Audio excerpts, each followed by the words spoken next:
Summer is supposed to feel light and easy and fun, but when it comes to reading and it turns into a chore or homework, it can lead to frustration and resistance or even guilt for both you and the child and your child.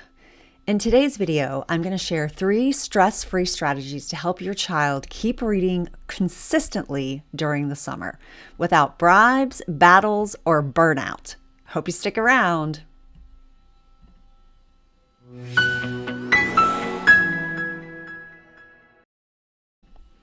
Hi, I'm Trina Devery, one tired teacher turned readers in the making. All right, in today's video, you're going to learn how to build reading into your daily rhythm, creative ideas that keep books fun, not just academic, and how to protect your child's confidence all summer long. All right, these are really important. I hope you stick around. So strategy 1, let's talk about strategy 1. We're going to anchor reading to your daily habit. All right, so the struggle here is that without structure, reading gets forgotten, or it feels like a task or an added thing that we have to add to our to-do list. And it can really make kids feel like a lot of pressure. So how do we shift this? Well, we turn it into something that we tie it to our daily routine. For example, when we tie it to something that's already happening every day, then it feels like it's just part of our regular system, our regular routine. So maybe you read together after breakfast. You can read during quiet time, or it can be before bed. Often bedtimes get like hectic, and so I feel reluctant to suggest bedtime, even though that's the prime time. And I know a lot of families wind down that way and calm down that way. We did that in my house. It was nightly reading and it was very relaxing. But sometimes when the day felt hurried, it was like stressful. But maybe this works better in the summer because you don't have as much like chaos and craziness happening.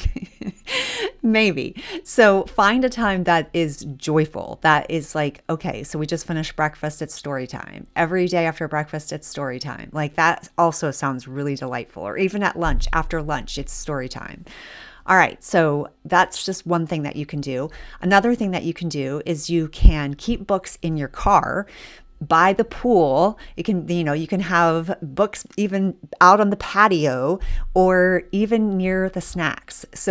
And I have an even better one, and that is but in the bathroom. Yes, I know, bathroom books. So kids will be in there forever reading their books. But hey, you know what? It gives you 5 minutes to take a breath. Call it a story break, call it book time, or even call it reading recharge. Give it a fun name. Make it something that's exciting, an exciting part of routine. Not like we have to read, but we get to read. That makes a huge difference. All right, so let's talk about why this works. This works because you're removing decision fatigue. No reminders are needed. You don't have to, it doesn't have to be like something that's like, we have to eat lunch. People are like, I get to eat lunch, I'm hungry. So now I get to read too. It's lunch reading. So we want to make reading part of your child's world, not a separate part of it, not separate from it. And we want to build habits without nagging or stress. All right. If you liked anything in this video, give me a thumbs up. Let me know in the comments, which way are you going to try? Strategy number 2. Let kids choose the format. This is a huge thing. The problem often is that kids resist reading when it doesn't feel like it belongs to them. And we can do a simple shift to help choice equal power equal motivation.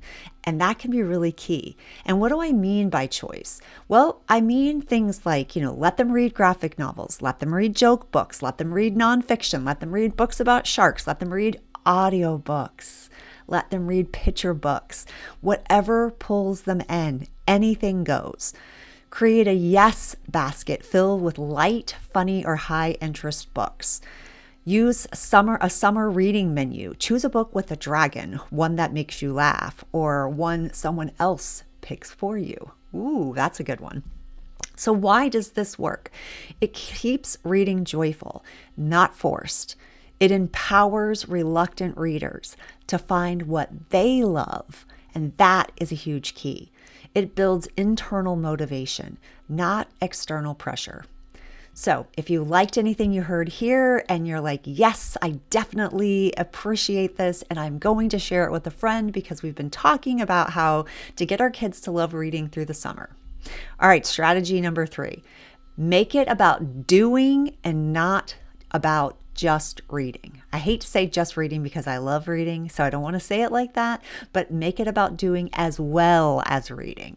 So the problem is the summer energy is high. Kids want to move, kids want to build, they want to create, they're sitting still to read doesn't always feel good unless it's maybe raining outside or, they've had a really long day at the pool or at the beach or, in the backyard or whatever. So sitting still sometimes feels like drudgery for some kids. So we want to shift this and pair a book with activities like Makerspace, like a Makerspace mindset.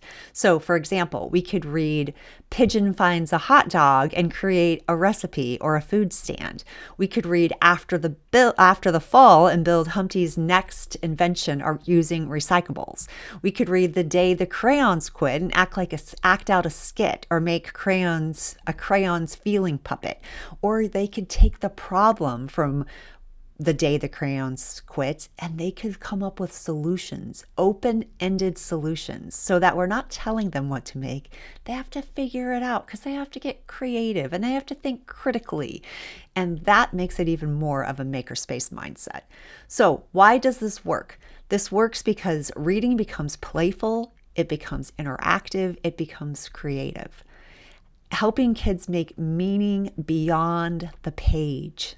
That is so huge. And it keeps reading momentum going, even when the attention spans are short. All right, so let's wrap this up. Let's talk about some final thoughts and what you can try today. Summer reading doesn't have to be another thing on your to-do list. A little flexibility, creativity, freedom can go a long, long way. And the key? Make books feel like something your child gets to do, not something they have to do. Huge. For more simple ideas, I would love for you to join my newsletter, Readers in the Making. The information is right below. I send out weekly, every Monday, Readers in the Making comes to your inbox. And if you're feeling it, grab my Pigeon and Piggie bundle of STEM story stations. I take 10 different Pigeon books, create a challenge to go with the 10 different books, and the kids work through the engineering design process. They brainstorm solutions. They plan a solution. They create and build a solution using simple materials you already have at home, like Play-Doh, popsicle sticks, pipe cleaners, Legos, what else? Building bricks, toothpicks, anything like that. Anything like that goes. And this little bundle, it's 10 different Pigeon books and 10 different Piggie and Elephant books, which kids absolutely love. You got to get the books by Mo Willems, but then I have the challenges for you. You can find that right below. You can also find that in my shop, Trina Debery Teaching and Learning on trinadeberyteachinglearning.com. And you can find it in my shop on TPT. So if you've heard anything you liked in this video, I would love to hear it. I'd love to see it. I'd love for you to leave a comment. Let me know what you're going to try. How are you going to get your kids to read this summer? And make sure you share it with a friend and definitely subscribe. And don't forget, together, we are shaping joyful, confident readers. Readers in the making, one page at a time. Bye for now.